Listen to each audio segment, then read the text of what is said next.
નમસ્કાર મિત્રો, તારીખ છે 1 માર્ચ 2026 ને વાર છે આજે રવિવાર। આજના વિડીયોની અંદર જીરું બજાર વિશે સંપૂર્ણ ચર્ચા આ વિડીયોની અંદર કરવાના છીએ। તે પહેલાં ચેનલ ઉપર જે મિત્રો નવા આવ્યા હોય તો ચેનલને ખાસ સબસ્ક્રાઇબ કરી દેજો અને વિડીયો પસંદ આવે તો વિડીયોને લાઇક કરી દેજો।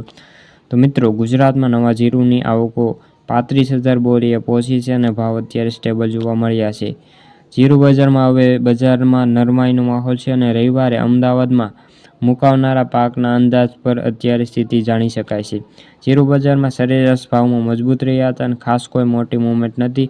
ઊંઝામાં આવકો વધી હોવાથી કુલ 35,000 બોરી આસપાસ આવકો અત્યારે સ્ટેબલ થઈ છે। જીરું બજારમાં હજુ પણ હોળી બાદ એકંદરે આવકમાં વધારો થાય તેવી સંભાવનાઓ છે। આગામી દિવસોની અંદર સરેરાશ આવકમાં કોઈ મોટો ફેરફાર દેખાતો નથી। જીરું બજારમાં અત્યારે મોટી માંગ પણ નથી, પરંતુ બજારો જળવાઈ રહે તો આગળ ઉપર તેજી આવે છે તો માંગ વધશે તો બજારની અંદર પણ ઘટાડો આવી શકે છે, નહીં તો હજુ પણ આવી રીતે ભાવ જોવા મળી શકે છે। રવિવારે પાકના અંદાજો અમદાવાદ ખાતે જે ફિક્સ કરીને કોન્ફરન્સમાં મૂકવાના છે, જે પાક અંદાજ ઉપર સોમવારે વાયદા બજારમાં ઉથલપાથલ જોવા મળે તેવી સંભાવનાઓ છે।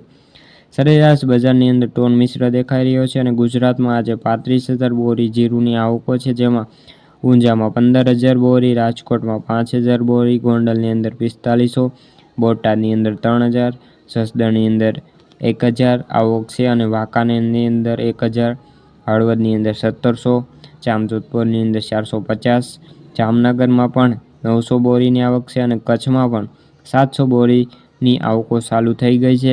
જીરુંનો બેન્ચમાર્ક છેલ્લે વાયદાની વાત કરીએ તો 190 રૂપિયાથી વધીને 22,195ની સપાટી હાલ તો બંધ થઈ રહ્યો છે। તો મિત્રો, આ હતી જીરુંને લગતી આજની ચર્ચા। વિડીયો ગમ્યો તો વિડીયોને લાઇક, ચેનલને સબસ્ક્રાઇબ કરી દેજો। ફરી મળીશું બીજા વિડીયો સાથે, ત્યાં સુધી બધા મિત્રોને જય જવાન જય કિસાન।